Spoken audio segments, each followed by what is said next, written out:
Breaking చూస్తున్నాం. Political development తెలంగాణలో BJP operation Akarsh ప్రారంభించినట్లుగా కనపడుతోంది.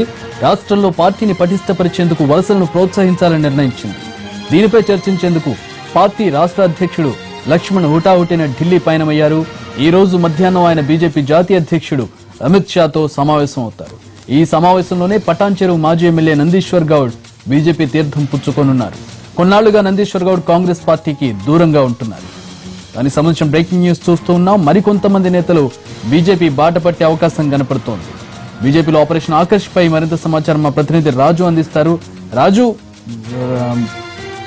నందీశ్వర్ గౌడ్ బీజేపీలోకి వచ్చే అవకాశం కనపడుతున్నట్లు తెలుస్తుంది. ఎట్లాంటి వ్యూహంతో బీజేపీ వెళ్లే అవకాశం ఉంది? నిజంగా తెలంగాణలో బీజేపీలోకి వెళ్లే పరిస్థితి కనపడుతుందా? వలసలు బీజేపీలోకి వెళ్లే అవకాశం ఉందా?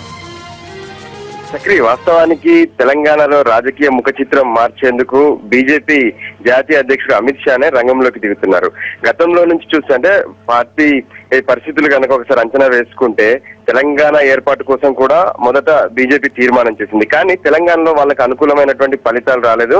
దాంతో ఇక టార్గెట్ తెలంగాణ పెట్టుకున్నారు. అందులో భాగంగానే ఇటు పార్టీలో ఉన్నటువంటి ముఖ్య నాయకులతో పాటు ఇతర పార్టీలో ఎవరైతే కలవలేకపోతున్నారు, అధికార పార్టీకి ఎవరు దూరంగా ఉంటున్నారు, ఏ పార్టీలో ఎమ్మెల్యేలేని వాళ్ళు ఎవరున్నారు, ఇటువంటి వాళ్ళకి సంబంధించినటువంటి ఒక జాబితా తయారు చేసే పనిలో బీజేపీ ఉంది. అందులో భాగంగానే నాయకులందరితో సంప్రదింపులు కూడా జరిపే ప్రయత్నాలు చేస్తున్నారు. ఇప్పటికే లక్ష్మణ్ తో పాటు కిషన్ రెడ్డి వీళ్ళంతా కూడా తెలంగాణలో ఎవరైతే సైలెంట్ గా ఉన్నటువంటి గతంలో ఎమ్మెల్యేలుగా పనిచేసిన వాళ్ళు కావచ్చు, సుదీర్ఘకాలంగా రాజకీయాల్లో ఉన్నటువంటి వాళ్ళు సైలెంట్ గా ఉన్న వాళ్ళని సెలెక్ట్ చేశారు.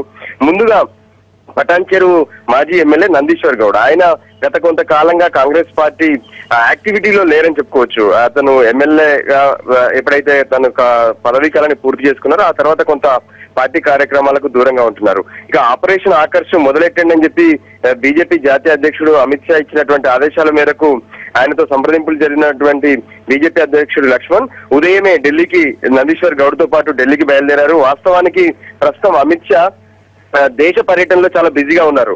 ప్రతి రాష్ట్రంలో కూడా 3 రోజుల పాటు ఉండాలనే ఆలోచనతో ఆయన పర్యటన కొనసాగుతున్నటువంటి పరిస్థితుల్లో కూడా కొంత తెలంగాణకు ప్రాధాన్యత ఇస్తున్నట్టు తెలుస్తుంది. అందులో భాగంగానే లక్ష్మణ్ కు అపాయింట్మెంట్ ఇచ్చారు. దాంతో పాటు నందీశ్వర్ గౌడ్ ను చేర్చుకోవడానికి కూడా ఆయన గ్రీన్ సిగ్నల్ ఇచ్చినట్టు తెలుస్తుంది. అందుకోసమే నందీశ్వర్ గౌడ్, లక్ష్మణ్ ఇద్దరు కూడా ఇప్పుడు ఢిల్లీలో ఉన్నారు. దాదాపు 12 గంటల సమయంలో అమిత్ షాతో భేటీ అవుతారు. నందీశ్వర్ గౌడ్ కూడా పార్టీలో చేరే అవకాశం ఉంది. ఈ నందీశ్వర్ గౌడే కాదు, తెలంగాణలో ఉన్నటువంటి ఇతర నాయకులకు కూడా అటు టీడీపీ, కాంగ్రెస్, అవసరమైతే టీఆర్ఎస్ పార్టీలో ఉన్నటువంటి నాయకులతో కూడా మేము సంప్రదింపులు జరుపుతాము. ఖచ్చితంగా తెలంగాణలో బీజేపీని బలోపేతం చేసి ఒక ప్రత్యామ్నాయ దిశగా పార్టీని నడిపించేందుకు ప్రయత్నాలు చేస్తామని చెప్తున్నారు. మరోపక్క అమిత్ షా ఈ నెలలో 23, 24, 25 3 తేదీల్లో కూడా ఆయన తెలంగాణలోనే ఉండబోతున్నారు. ఒకే జిల్లాలో ఒకే గ్రామంలో ఆయన ఉండబోతున్నారు. అంటే ఆయన టార్గెట్ ఎలా ఉందనేది మనకు స్పష్టంగా అర్థమవుతుంది. వచ్చేటప్పటికి కొంతమంది నాయకుల్ని ఆయా పార్టీల్లో ఎవరైతే రావాలని ఆయన సిద్ధంగానో వాళ్ళందరినీ రెడీ చేసి ఆయన సమక్షంలో బీజేపీలో చేర్చే అవకాశం అయితే ఉంది. ఖచ్చితంగా ఇప్పుడు నందీశ్వర్ గౌడ్ తో మొదలైతే కొంత ఢిల్లీలో అటు చేర్చుకోవడం వల్ల తెలంగాణలో కూడా చర్చ మొదలవుతుంది. అందుకోసమనే ఈ ప్రయత్నాలు సాగుతున్నాయి. అండ్ ఒకే దేశం ఒకే ఎన్నిక అనేది కూడా ముందుకు వచ్చింది. సో ఎర్లీగా ఎన్నికలు వస్తే ఆ టైంకి వీళ్ళందరినీ సంసిద్ధం చేసి తెలంగాణ కావచ్చు, మిగతా రాష్ట్రాల్లో కావచ్చు పోటీకి నిలబెట్టే అవకాశం కనపడుతుంది. రాజు, ఖచ్చితంగా ఈ విషయంలో లక్ష్మణ్ ముందుగానే ప్రకటించాడు. ముందస్తు ఎన్నికలు వచ్చినా బీజేపీ సిద్ధంగా ఉందని చెప్తున్నారు.